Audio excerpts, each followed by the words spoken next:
शिवाय। आज मेरी YouTube देखने वाले सभी दर्शकों को मैं प्यार भरा नमस्कार देती हूँ और उम्मीद रखती हूँ कि सभी अपने अपने घरों में सुरक्षित होंगे और खुशहाल होंगे। यह मैं अपने गणपति और अपने भोले से प्रार्थना करती हूँ। आज मैं आपके पास आई हूँ 1 तारीख को जो केतु है उसने अपना नक्षत्र चेंज किया 1 जून को। और आपने बहुत बार मेरी वीडियोस में ये सुना होगा कि जब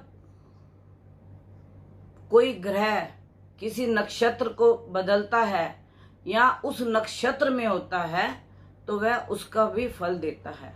इसी प्रकार केतु का अलग अलग राशियों में जाना और राशियों के साथ अभी जब ये अनुराधा नक्षत्र में है तो यहाँ पे यह 8 महीने रहेगा। 8 महीने यह जब रहेगा यहाँ पे तो यह चौथे चरण से लेके फिर तीसरे चरण में आएगा, तीसरे चरण से फिर ये दूसरे चरण में आएगा, दूसरे से फिर ये पहले चरण में आएगा। उसके बाद ये जाके विशाखा नक्षत्र में जाएगा। 8 महीने तक तो ये शनि के नक्षत्र में है। तो मैं शनि के नक्षत्र का भी आपको बताऊंगी क्योंकि बहुत लंबी आपको इतनी समझ नहीं आएगी कि हमको बुध की दशा चल रही है तो क्या होगा, इसकी दशा चल रही है तो क्या होगा। मैं आपको इसके उपाय भी बताऊंगी कि आपको इसके क्या उपाय करने चाहिए, क्या रेमेडी करनी चाहिए। अगर आपके आचार्य बताते हैं कि आपका केतु गलत है, वो गलत जगह पे बैठा है और आपको ये नुकसान दे सकता है तो थोड़ा सा आपको संभलना पड़ेगा। दूसरा, केतु जो गणपति का बहुत प्रिय है। आप जितना गणपति का जाप कर सकते हैं आप करिए। ओम गणपते नमः। आप कुछ भी ना करिए, ओम गणपते नमः। और इतने अगर आपका ये पूजा पाठ वाले दान धर्म करने वाले में बैठा है तो ये आपसे दान धर्म करवाएगा। शनि भी न्यायप्रिय है और ये भी। और इसका अगर यह उग्रता पे आ जाता है तो यह आपको इतना उग्र बना देता है कि सारे रिश्ते आपके तुड़वा देता है। चाहे बहन से हो, चाहे मां से हो, चाहे भाई से हो, किसी की यह परवाह नहीं करता। यह अपना अकेले में खुश रहता है। तो मैं आप सबसे एक निवेदन करूंगी कि आप अपने अपने आचार्य को अपनी पत्री का अवलोकन कराओ क्योंकि यह 8 महीने यहाँ पे रहने वाला है और नेगेटिव इफेक्ट भी बहुत देगा और पॉजिटिव इफेक्ट भी बहुत देगा। एक तो आप गणपति का मंत्र का जाप करें, एक आप शनि के मंत्र का जाप करें। क्योंकि आप पहले तो अपनी कुंडली का अवलोकन करा लें, उसके बाद आप अपना जाप करें। लेकिन आप केतु का जाप मतलब गणपति का जाप तो आप अवश्य करिए। ओम गणपते नमः। क्योंकि केतु जो मोक्ष कारक है और हमारे गणपति जितना ही उनका जाप करेगा उतना उसको पूजा पाठ और स्पिरिचुअल में वो लेके जाएगा। और एक उपाय मैं आपको बताती हूं। आप अपने घर के बाहर, अगर आपका केतु खराब है, आप अपने घर के बाहर ऊंचाई पे एक सफेद रंग का झंडा जिसपे स्वास्तिक का निशान हो और यहाँ ओम का निशान हो, ओम लिखा हुआ हो। मतलब आप जैसे मार्केट में गोटा मिलता है, सफेद कपड़ा ले लो और एक डंडा लेके सिलवा के और ध्वज, मतलब यह ध्वज का मतलब यह आपको बड़ा ऊंचा लेके जाने वाला है। अगर केतु आपका अच्छा है तो यह आपको उपाय करना चाहिए।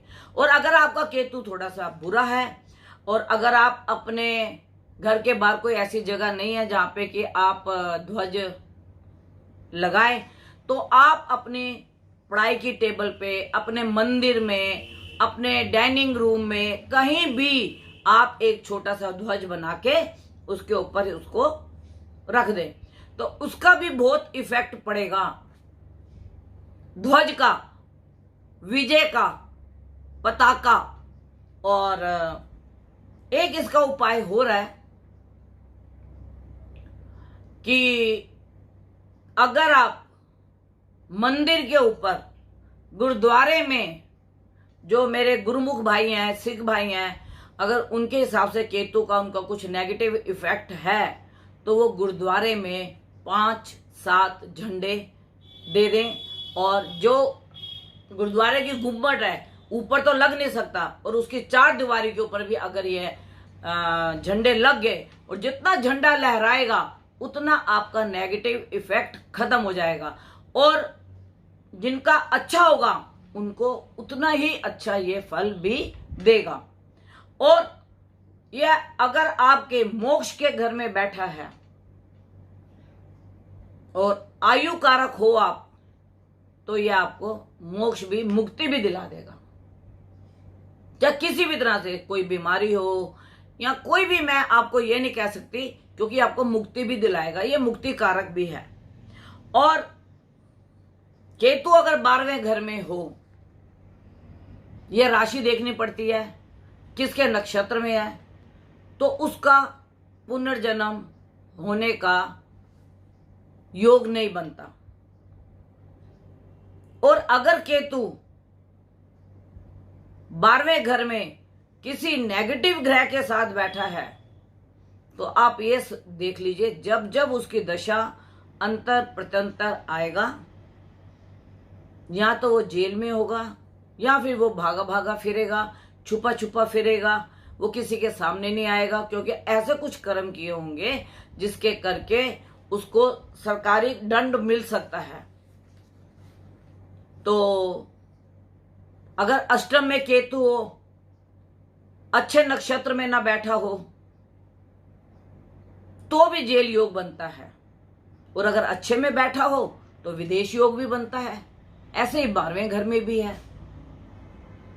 तो मैं जितने भी ग्रहों को अगर अवलोकन अपने क्लाइंट का करती हूं, तो मैं उनको, अगर मुझे लगता है कि भी, चाहे मेरे कोई सिख भाई हैं, चाहे हिंदू हैं, चाहे मुसलमान भी कई हैं जो कि पत्री को मानते हैं, दिखाते हैं, क्योंकि जब कष्ट आता है तो ये 9 ग्रह 27 नक्षत्र ही हमारे काम आते हैं। तो मैंने कईयों को मस्जिद पे भी मैंने उनको झंडा लगाने के लिए बोला कि आप ग्रीन कलर का झंडा लगवा लो, और अगर मेरे गुरुमुख भाई हैं तो उनको भी मैंने बोला कि आप गुरुद्वारे में जाके झंडा लगवा लो, और जो ये नेगेटिविटी है वो खत्म हो जाएगी। और बाकी मैं आज YouTube के माध्यम से आपको बताना चाहती हूँ कि आप, अगर आपका केतु नेगेटिव है, तो आप थोड़ा सा झंडा लगाएं मंदिर में, या किसी गुरुद्वारे में लगाएं, या किसी भी पूज्य जगह पे लगाएं। आप लगाएं जरूर झंडा, और जहां झंडा लगा और फहराया, आपका नेगेटिव इफेक्ट आपके मन को कंट्रोल करेगा, क्योंकि केतु कंट्रोल नहीं करने देता, यह एकदम अपना एग्रेसिवपन दिखा देता है। और अगर यह नवम में किसी के शनि मकर राशि में बैठा हो, तो उस व्यक्ति को यह लोहे के काम का राजा बना देता है। जो उस व्यक्ति ने सोचा भी नहीं होगा, वह उसको उसका राजा बना देगा। फिर उस व्यक्ति को शनि के बाद जब बुध की दशा आएगी, उसमें वो उससे और भी ऊपर बढ़ेगा। अगर केतु आपका पंचम में मकर राशि का हो, वो व्यक्ति गिरगिट की तरह रंग बदलता है, जिसका पलड़ा देखता है उसी तरफ को हो जाता है। और इस वक्त केतु शनि के नक्षत्र में है, और जिनका पंचम में केतु होगा वो इस वक्त खूब ऐसी चालें चलेंगे। और जिनका केतु मकर का नवम में होगा, और साथ में उस पर मंगल की दृष्टि पड़ रही होगी, तो मंगल की दृष्टि उच्च की केतु उस व्यक्ति को इतना धनाढ्य बना देगा कि उनके परिवार का हर सदस्य यह हैरान होगा कि यह इतने बड़े अंपायर के मालिक कैसे हो गए। मैं ये कहती कि अगर किसी का केतु अच्छा है और अच्छे फल देने वाला है, तो मैं उस व्यक्ति को इस समय बोलूंगी कि वो बड़े से बड़ा अपने बिजनेस में, अब या किसी नौकरी में, या प्रमोशन के लिए कहीं अगर उसने ट्राई किया हुआ है जॉब चेंज करने में, वो बड़े से बड़ा रिस्क ले सकता है अगर उसका केतु उच्च के ग्रह के साथ या किसी उच्च की दृष्टि पड़ रही हो।